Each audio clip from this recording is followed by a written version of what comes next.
back to Real Talk Jamaica, where no topic is off limit. I'm your girl, Quanna Harris, so sit back and get comfy. Real Talk soon come back.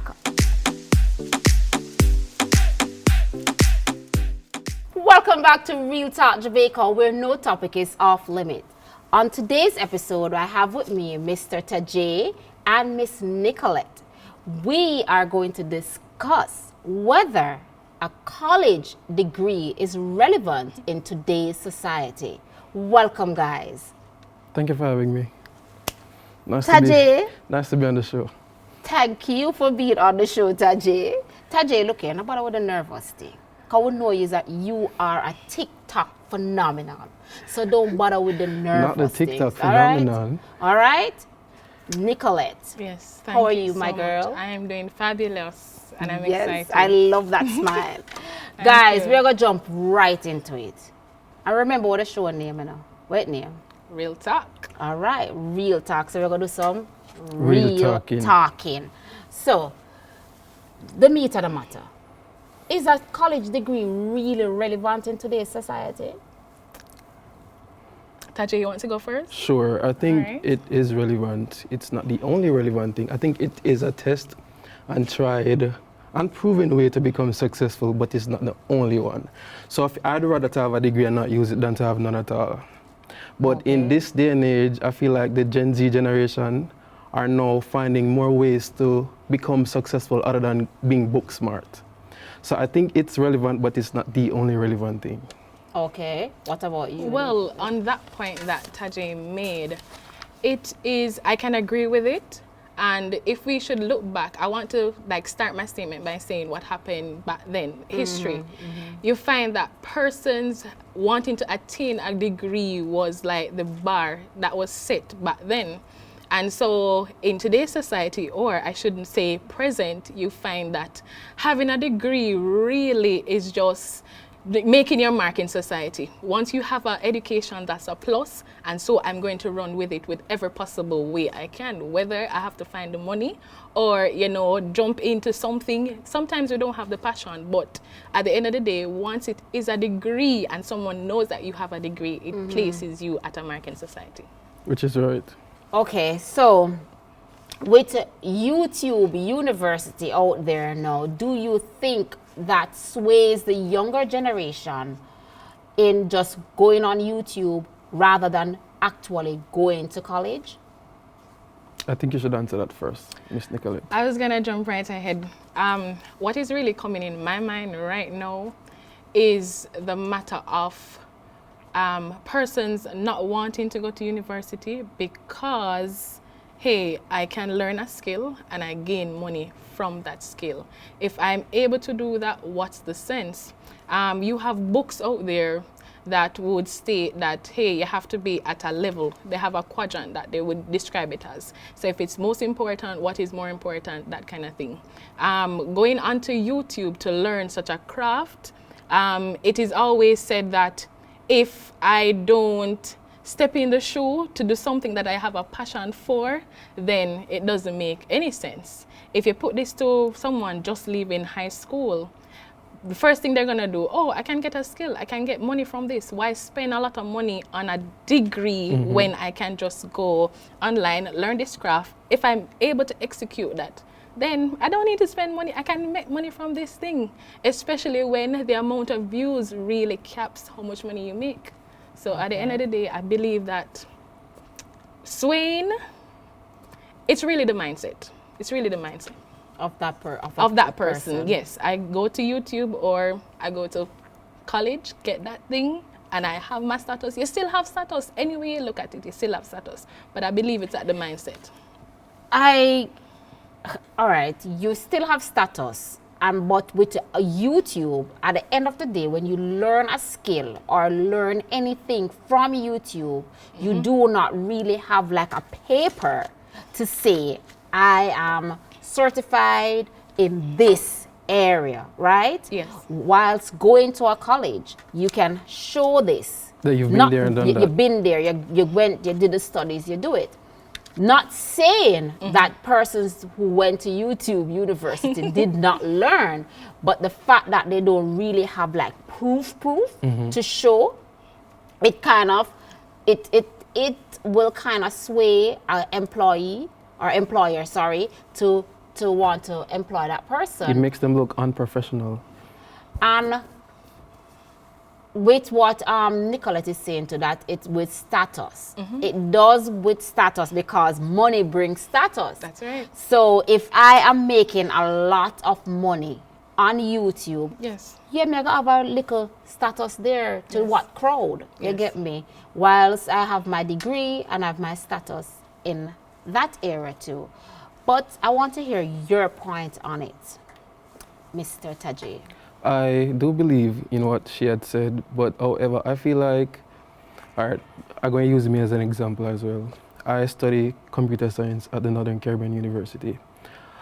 If it is that I'm not fully aware of a certain topic, YouTube, I gone. So sometimes it's like, it's very much, it comes in handy. So Yeah. to sway, I wouldn't say, it's like, it's really, really helpful. Like for the people who are at university, quote unquote, is much. They are dependable on YouTube because sometimes the same lecturer is like, That's a fact. cannot transfer knowledge. So when you go to a YouTube, especially, it's just very, it's just clear. It's like, it's just the knowledge just comes to you just like that. So I wouldn't say it's sway. It enhances. very much so. It very much Okay. enhances the capability of Okay. you doing well. Can I interject on that? Yes, you can. Based on what he's saying right now, I can tell you, CSEC, when some of the courses were difficult, YouTube actually helped me with clarifying because not to, undermine teachers because yes, they're very fruitful when it comes to, enhancing your children with education. But sometimes you can be a teacher, but you're not able to deliver a module in such a way that someone understands depending on the student. So by using YouTube, it is really a great tool that can help, and it has a variety of subjects, especially for schooling, that you can go and it will aid with helping. Yeah. I agree with your point. I do agree with both of you. But with YouTube, right? I personally would not say someone should just go to YouTube only because what you are saying is that YouTube enhance what you were being taught at Yes, school. that's true. So in essence, you can't just depend on YouTube only, you get me? Because again, some persons on YouTube are not qualified. So what you'll be getting sometime too from YouTube videos are diluted information. Okay. May You I get me? interject? Yeah. But YouTube is such a big platform. It's just like, it's not one only video. Let's say I want to look up a video One on opinion. calculus. I find this video, I'm not so understanding of this Yeah. video. I go to the next one. So it's like, it's a plethora of videos on Information. a said topic. So it's like, it's not a one size fit Fit all all. Yeah. situation. Right, So right. you find the best video that complements your learning Yeah. ability. I agree. I totally agree because being an instructor myself, I do use YouTube videos to enhance my teaching. So, but what I will do and that is why I said a lot of persons on YouTube are not knowledgeable in certain areas, but they true. give you diluted version of what they know. So as an instructor, because I know the content that I am teaching, so when I see a video, I can know whether or not this would be beneficial to my trainees or to my students. So I would go through the video, I'll watch it, because before I present a video to my class, I make sure I vet it. So I make sure I'll vet and go through, and then I'll say, okay, this is what I want my trainees to know. Get me? Yes. Even though you said it's a wide variety of videos on YouTube, which is true, but at the end of the day, I think that YouTube alone Isn't it? is not it. I agree. It's not it. I agree. It's not it. I agree. Right? I agree. But can I say something? Don't get me wrong. I'm not saying YouTube is the only or the most Right. credible source. Right. But you have other credible sources that you can use YouTube as a, you know, like a proofread, that kind of thing. I'm Right. going over this material to see, does it make sense? Does it correlate with the information that I'm putting on the table? And to add to what you just said, I feel like these lecturers know that we are going to end up using YouTube Yeah. because in these said assignments they ask for references. Yeah. So you have to reference where you got certain knowledge from. So I think I think this education system is a system Yeah, which it- keeps on recycling, so they know we eventually end up to YouTube. Yes, they Because call the us lectures internet, are on there internet too. babies. Right. All right. I'm going to read this question. You can earn an income from creating online content. Do you feel like this has swayed a lot of people from wanting to go to school and taking out a loan rather than gaining an income? Yes, I believe so. Yes, yes, Very, yes, very yes, much so. As I yes. said, with this generation, they are so. I'd say they're the wiser generation. They're I'd say they're so- the wiser generation. You feel so? In certain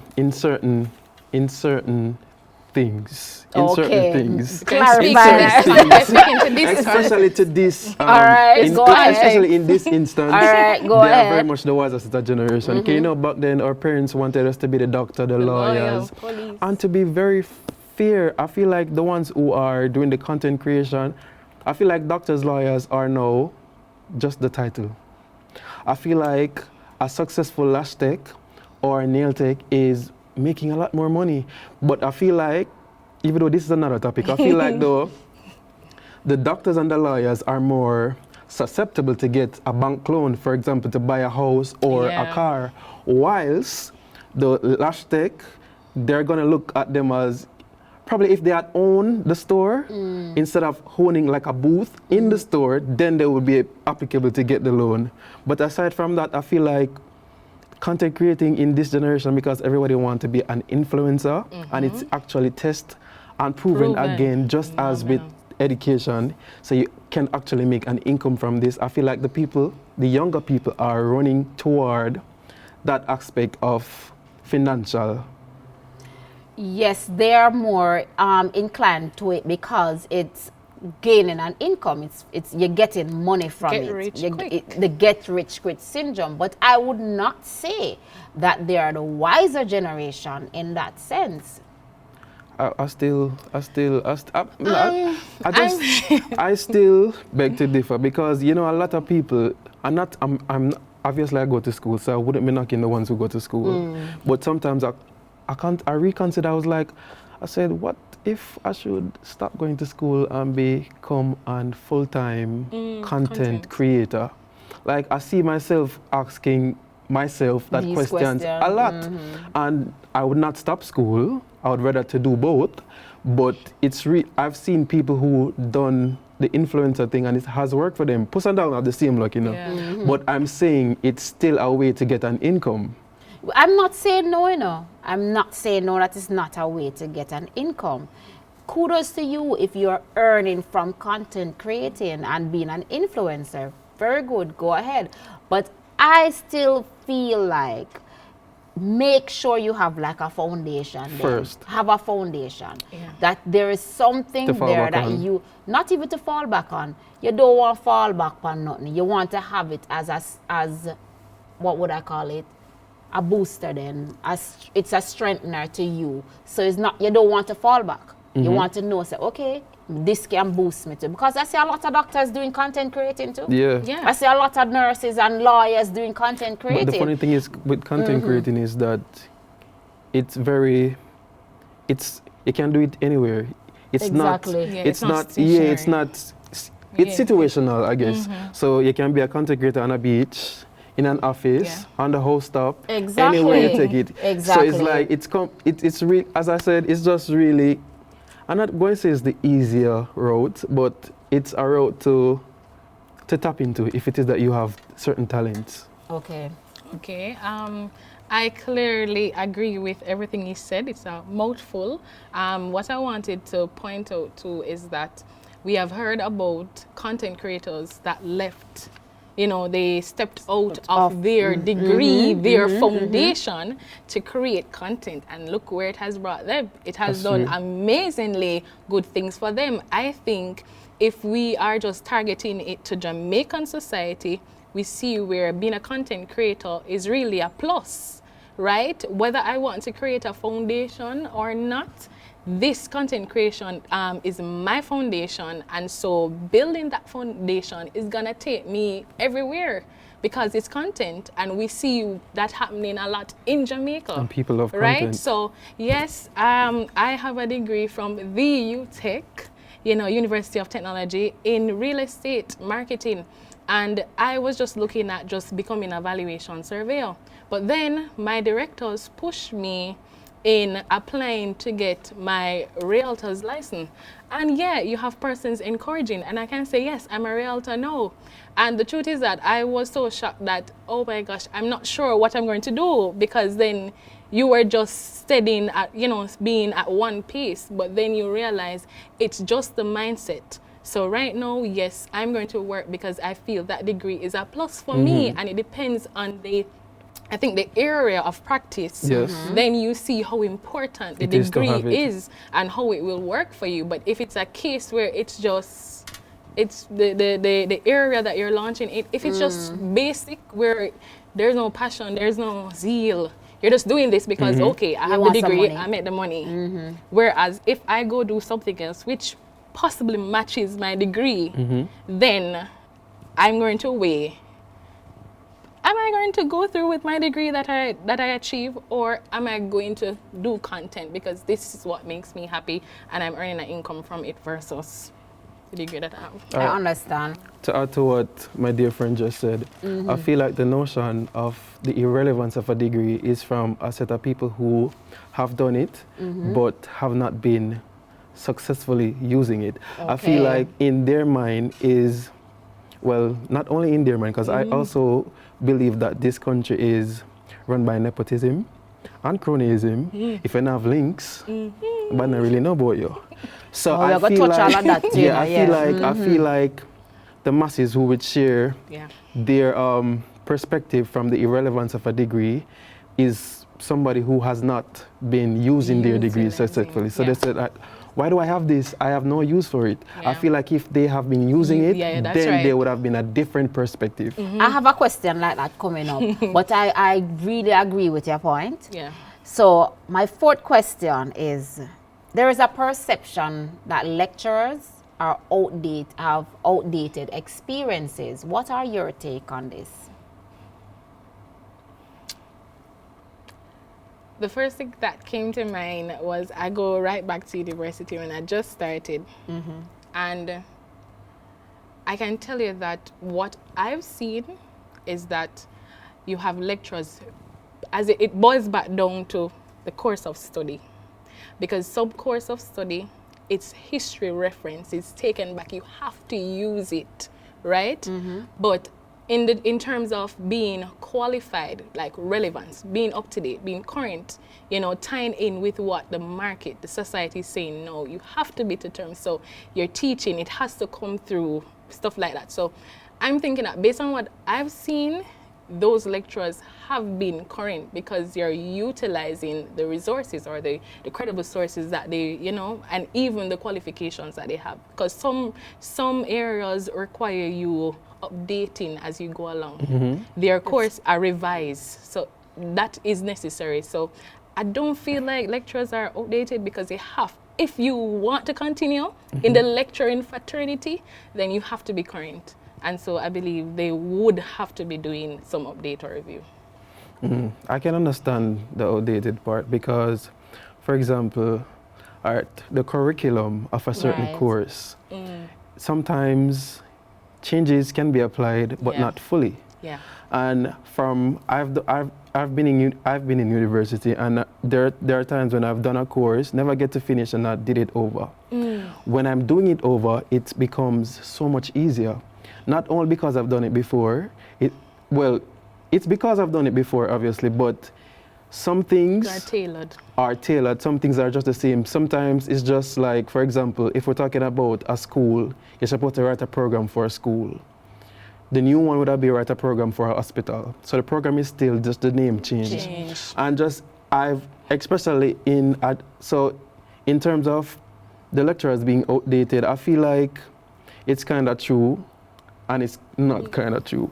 Because like with programming now, you have different languages, but the syntax is the same. So if you know how to program in a JavaScript, chances are you probably know to program in other programming language, and because the syntax is still the same. So I feel like the curriculum changes are applied, but not fully. Okay. It's repeated, and repeated a lot.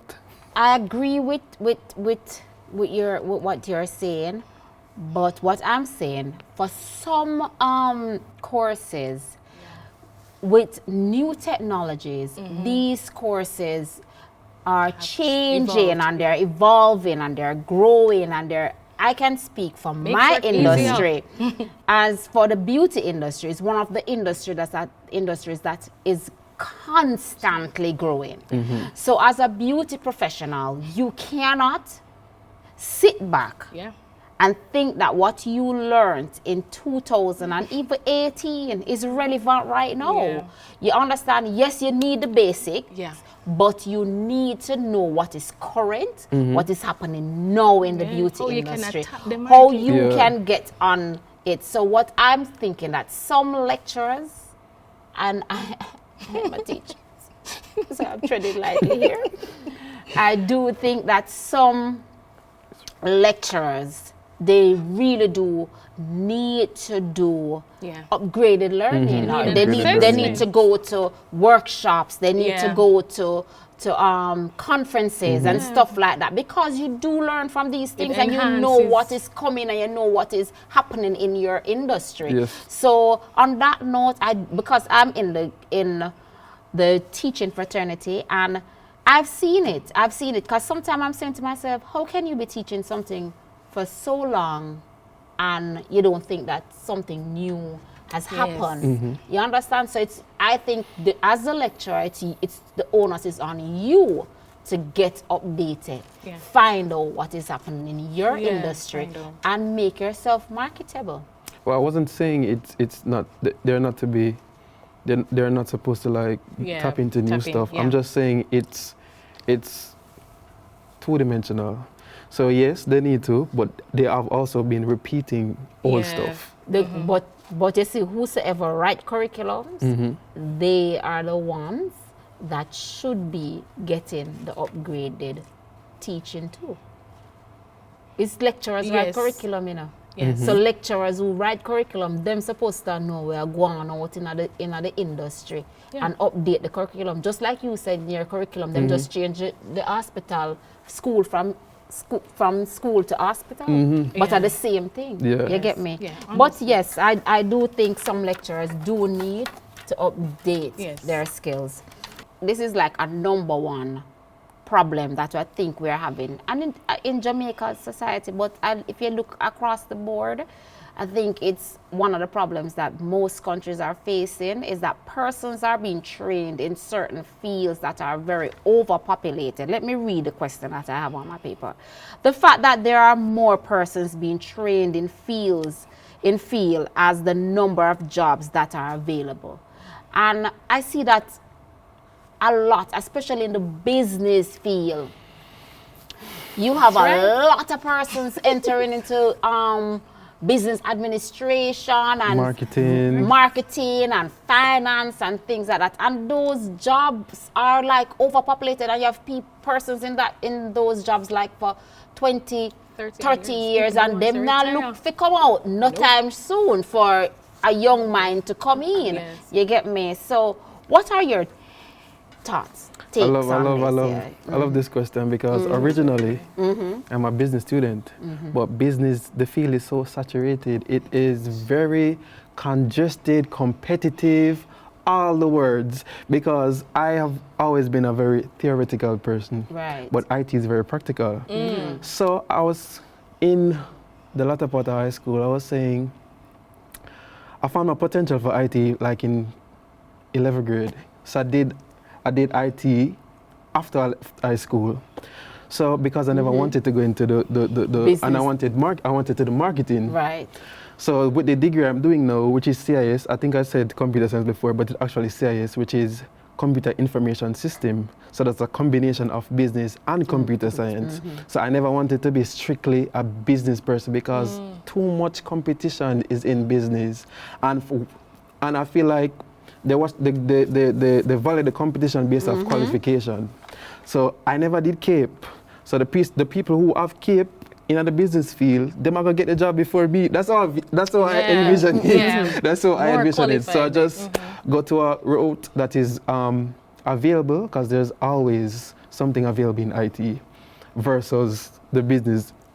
So I just got to IT because I just feel like I wanted, like, you know, the experience balance of two different worlds in one. You have anything to add, Nicolette? Well, it's just that he talked about the business. You have the occupations that are well saturated: teachers, doctors. You know, because that's the first thing persons jump to. They don't know about the other areas, the other professional areas that you can actually launch into that are actually making money. But I think it's just the idea that you don't know about them, so you don't branch into them. So until the point I wanted to add is that if persons are adequately educated about fields that you can branch off, because people go into areas because of a particular love for a subject, they're practically this way, theoretically in another way, then if persons know that this type of occupation is out there, it's not saturated, you can still bring your passion back and still earn.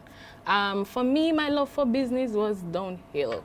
I think it started because of how a teacher put the lessons across. Yeah, so I feel like it was really a mere attack than actually teaching. And so that really just, my decline for business just really went that way, right? You know what I want to ask you guys?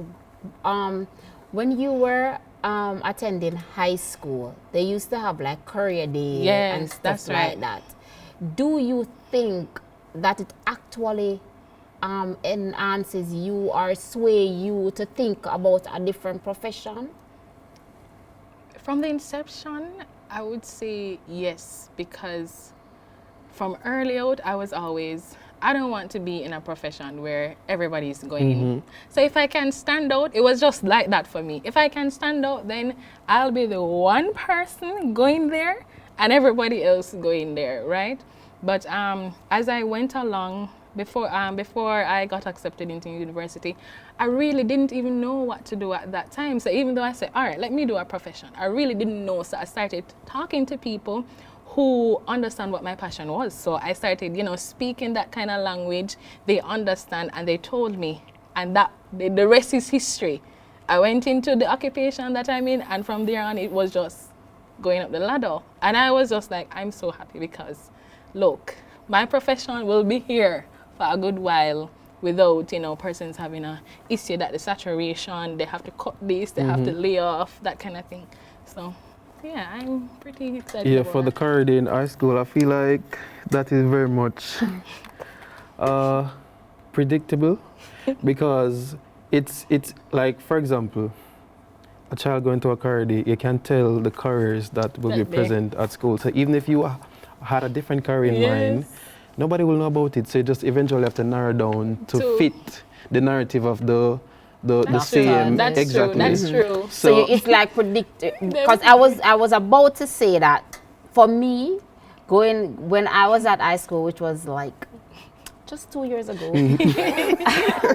when I was in high school, it's like you could just tell who was coming. You know the doctor was going to be there, you know the nurses was going to be there.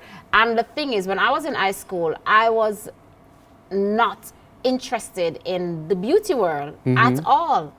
You understand? So when I left high school, that's where the passion for it started to grow. And And I think that if it was taught in high school, and you know, these traditional high schools, you have the traditional high schools and you have the this high schools in Jamaica, and then each of these high schools will send across a different career path to the train the students that they have in their cohort. So we have to look at that.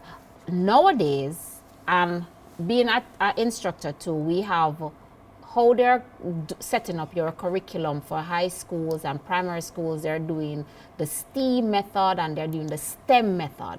And I think the STEAM is where they're introducing the arts, like art, singing, music, things like all of that.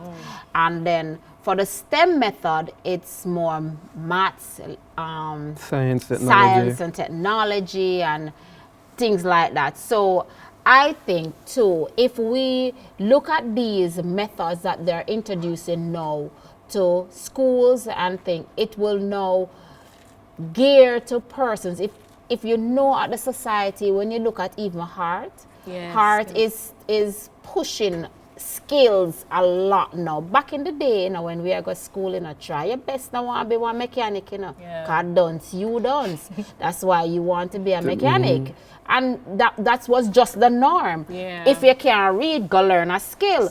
But what you are seeing now in today's society, you're seeing that persons who have a skill, their earning power is great.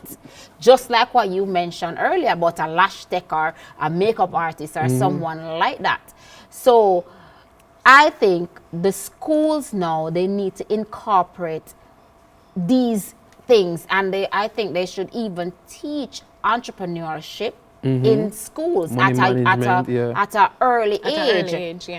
Don't just wait until them reach fifth form or so then you're going to give them one little course on it. Teach it in its entirety to them and let them know. So because entrepreneurs build societies. That's true. That is true. Before, I don't want to lose the point. When you were speaking, oh my gosh, I lost my point, but I'm trying to get it back. But I think when you were speaking about the whole matter of STEM, what you find that with the skill set of how they encourage this type of, what I would say now, this kind of activity, you find that persons are so much encouraged that this is what they want to do from the onset. It's good to have the balance. It's really good to have the balance. And so if I can be as educated I am and I can have the skill, why not? Why not launch out into it? And I feel this is very important to start off from the basic. It can start as early childhood. I feel like it's important because then you don't want a child to look, oh, I want to be a singer or I want to be a fashion designer. And you're going to say, no, I want you to be a doctor. I feel like that should not be the case because we know we want to be logical here.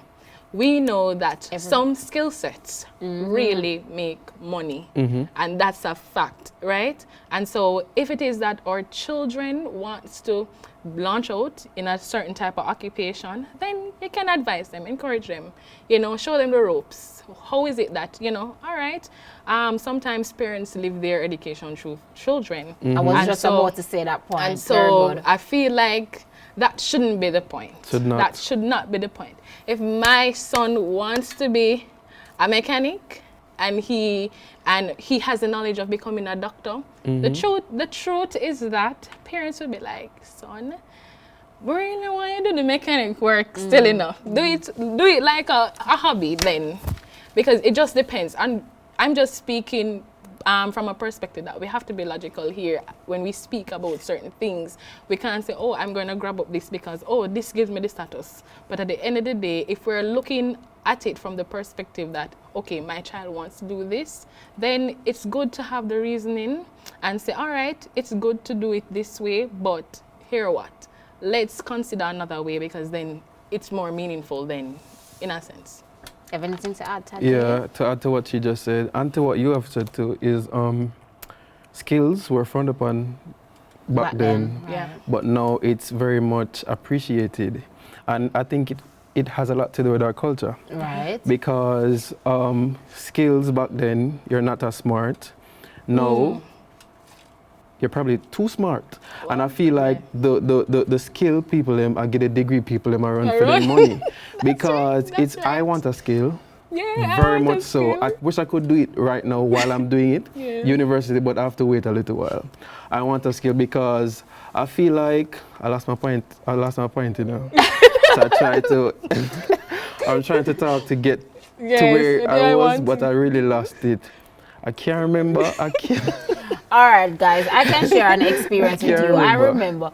remember. Tajay, you're going to remember your points, you know, Yeah, and come he back will, to he the, will, he to the will. table with your Yeah. point. But I remember, I'm using me as an example. I remember when I wanted to go into the beauty field and my parents were split because I went to business school, I got a degree in business, I did computing too. And so when I said no, I wanted to be a hairdresser, my parents were split. And one was saying, no, we want to be hairdresser about do this, that. But at the end I had a support system from one that was saying, listen, Yeah. if this is what you want, Go I for will it. aid you with it, I will help you with it, and what. But what I did, I remember doing what my parents wanted. Because my parents wanted me to go to school and get Yeah. a degree in business and all of that. And I did it. But I remember specifically saying, when me don't do it, you know what me do. Like I do what me want Me, do. I gotta do what me want to do because at that time I'll be of age and can do what me want to do. But as you said, I was just piggybacking off what you said that some parents live their educational dreams Through their children. I but think they I remember don't my really point now. see there. I'm really carrot back. Thank you so See much. there. So yes, so I'm going to let you share your point. Yeah, I and feel then we like our wrap up. parents are very results driven. Yes. And like in certain skill, in their mind, you're not gonna make much money from Yeah. that. But Right. if you're a doctor, woo, I can make a I lot can of money. boast, right, Exactly, I right. can boast. I can tell my neighbor, oh, I have a Doctor's doctor. son. And I don't think they realize that having a skill to a point where you are very much qualified to the point where you are delegating. Yes. And you having a skill doesn't mean I'm a mechanic. That doesn't mean I'm going to go under your car and fix Every it. You know? day. Exactly. I Exactly. can Right. call, I can own a mechanic company, Exactly, my call one of my, you know, and tell them, say, oh, fix this Yeah. car. Say and I I get don't, shit. I think they're very much results driven, as I said, and they don't think beyond what their mind grasps at a certain time. Because, all right, so now say, all right, now you have a child, you have a son, him love football, him love game. You run him off for the game, go and go take up your book. Gaming industry, oh my my word. Crazy Come on. money. If you can make a game, Yes, an app. you're rich. If you can make a game, you can make a lot of money off of it. Yeah. And I don't think they understand that. But this generation are probably, Yes. you know, probably I think it's getting just the the gist exposure. now. We don't have the exposure. Our market is not so large to accommodate all the different industries That's that true. can That's true. actually aid in people branching out and making money, good money. And with some older people being still backwards, Back and they're still set in their the ways. limitation and will yes, not move. Traditional. Yes, because I was in high school for a number of years, and when I had some boys that I used to mentor and stuff like that, and I remember one of them, he was very bright and he wanted to go to UTech to do business administration, and I was saying, no man, this are too full up and things like that, and I was saying go to Maritime Institute and do logistics and things like Something that. else. And his parents was, look here, like something bad me I tell a young man, because they did not know anything about logistics. They did not know what is this woman I come and tell my pitney for do. So after the career counselor came in and she talked to them, and so that's when they said, okay, make him go do it. No, this boy I make how much in money, they pan ship, they pan this, they pan all over. If I'm not saying Yes. that maybe if he went to the business route, the same would have thing. been, yeah, would you have understand? happened. But I'm just saying that at that time, the logistics, a lot of person did not really, were not going into logistics. You get me? And that was an open door for him. So I really agree with what you guys are saying, and this was a very informative Very much. and very, let me say, is one of our most posh Real talk. If I can We use feel that special. term, is you know, is just, We we're feel just special. posh, Swelling. we're just talking, you know, like we're some real. Scholars. Can I tell you? But guys, it was my pleasure to have Yes. you guys here on Real Talk Jamaica. Tajay and Nicolette, thank you very much for And making it thank real you. talk. Thank you for having me. It was good to be had. Okay. Guys, get ready for In the Life of Real Talk Jamaica. We'll be right back.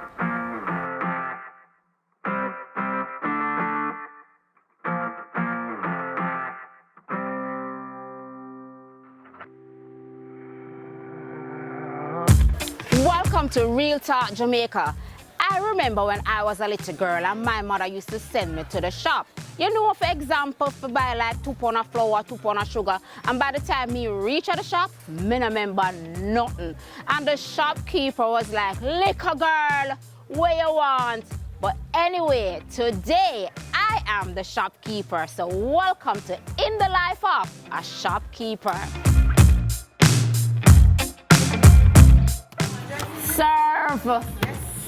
Let me know I come to work today.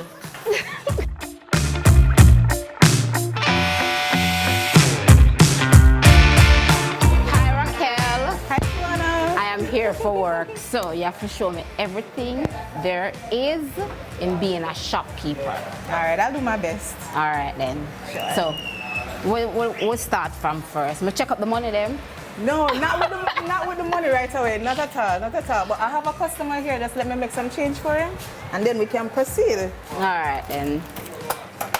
What are the things that we would do? Pack out the bread, we out the flour. What would do? All right, we usually do those on a specific time of the week, so we already did that. So what we're mainly focusing on today is serving the customers. Okay. So Raquel, on a daily basis, how is their customer intake? Well, it varies because, you know, some days are so, like on a Sunday, it's very busy because, you know, persons come in to buy their meats for the Sunday dinner. But on a Monday, now, most people have the Sunday, Monday, so, you know, the day kind of slow on that day. Okay. So my slowest day would be on a Monday, but throughout the week, we have constant flow. That's It's a very constant good. flow. So, how did you start all of this shop business? Being so young, looking at you, I am saying that you're pretty young. So, how did you end up being a shopkeeper? Well, it wasn't my original plan. I always wanted to have my own business. I wanted to be an entrepreneur from the get-go, but I started off in corporate. You know, you have to carry the handbag like the mama would say, go out and look it. So I went out, I was in corporate at one point, but then I decided it was not for me. And I know I wanted to do my own thing. Right. So whatever money I accumulated, I decided to start a little meat shop within my community. I'm from Jerusalem.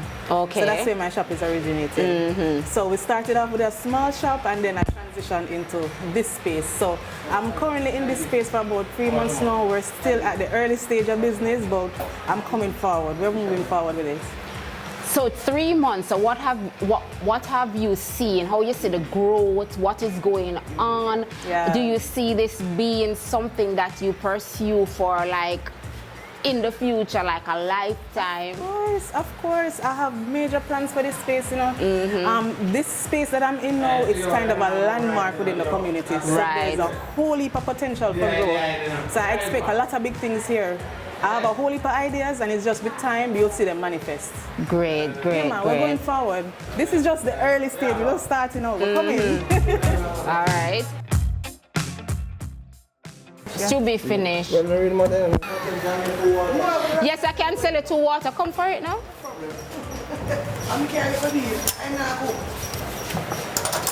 What size water? Where's the water? Water, 2 water.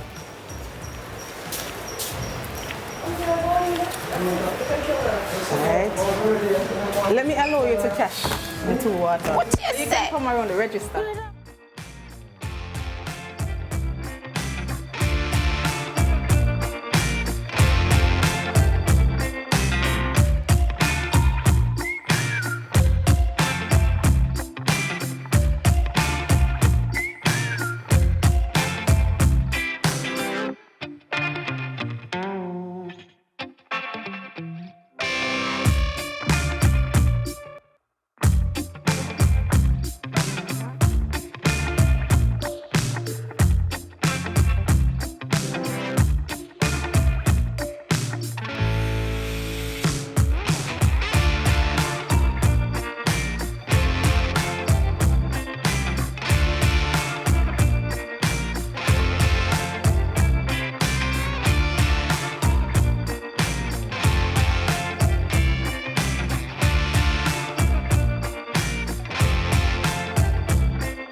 1 tomato? Yeah. And a pepper?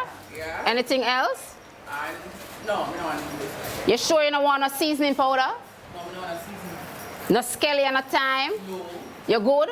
Yes. All right. That's right.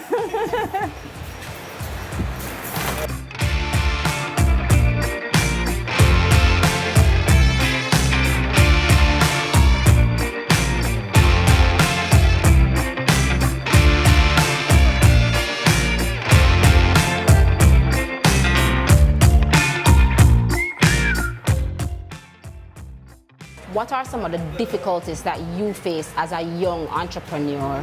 Mainly access to cash, access to capital. That's what I face mainly. But I have reached out to persons or to professionals in my field. Like for instance, I went to the Small Business Association of Jamaica, where I'm currently speaking with professionals in this field. So they're showing me ways that I can go around in order to acquire goods, acquire stock, acquire cash flow and all of that stuff. So maybe it's a matter of limited knowledge as well as insufficient access to cash. So cash would have been the main That's thing. my main thing. That's my main thing. That's my main thing. And I would like investors as well. Because I have a lot of plans, I have a lot of dreams, and I would love for other persons to come on board and, you know, be a part of this. Because I see where you can go far and wide, and I'm not limited to just meat and grocery items. I would like to add other aspects of things to the Like, business as well. for example? I'm trying to reach out to Easy because I'm seeing where they have gaming machines, because I would love for other persons to come and not just buy and leave. I'd want them to be here, to stick around, so I thought about that. And then I wanted to do like other stuff, like to have more gadgets in the area where they could come and check out the new technologies. Because it's not just about meat and groceries, I want to expand it. So when I introduce like other gadgets and technological stuff, it would just broaden their minds. So I wouldn't mind other people coming and investing in those areas as well. Very Not just good. meats I and like your groceries. dreams. I like that. I like the Yeah. vision that you have, right? Yeah. So have you tried like other entities? Like for example, I know that Jane has like a small business Right, thing. So right. maybe you could reach out to Jane. Jane, I'm reaching out to you on behalf of T Square Groceries, okay? So if you're watching Jane, just make the contact to T Square Groceries. All right? So thank you, Raquel, for making it Real Talk Jamaica. Yes. And thank you guys for having me. It was a blessing and I'm very much grateful. And I wish you all the best in your endeavors as well. Thank you. Thank you for coming, Quanna. Guys, listen, this was one of the best in the life of, you know, to say I'm not tired, I'm not stressed out, I just serve the customers them, and I just make the change and I go on with myself. I could actually be a shopkeeper. So guys, remember to follow us on Instagram, Facebook, and TikTok, and to subscribe to our YouTube channel, Real Talk Jamaica. Thank you. I am Quanna Harris.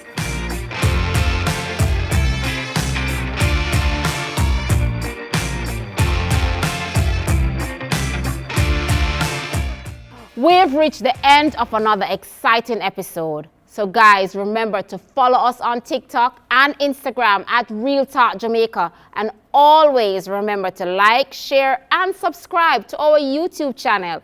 Until then, good night.